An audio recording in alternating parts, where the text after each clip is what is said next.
বাবা রায়হান, তোকে একটা কথা বলার ছিল। হ্যাঁ বাবা, বলো। এখন তুই বড় হয়েছিস, এত আড্ডা ফাড্ডা বাদ দিয়ে চাকরি বাকরি খুঁজলেও তো পারিস।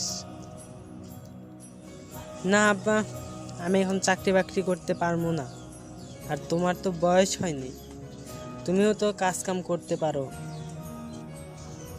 আমার যদি বয়স থাকতো রে, তাহলে তোকে আর আমি এখনই কথা বলতাম না। আমি কোনো কিছু করতে পারবো না, তুমি যা মন চায় তাই করো। আমি বাড়ি থেকে চলে গেলাম, তুমি থাকো, আমি গেলাম। যে ছেলে বাবার দুঃখ কষ্ট বোঝে না, এ ছেলে থাকার চেয়ে না থাকাই ভালো। Because who you are.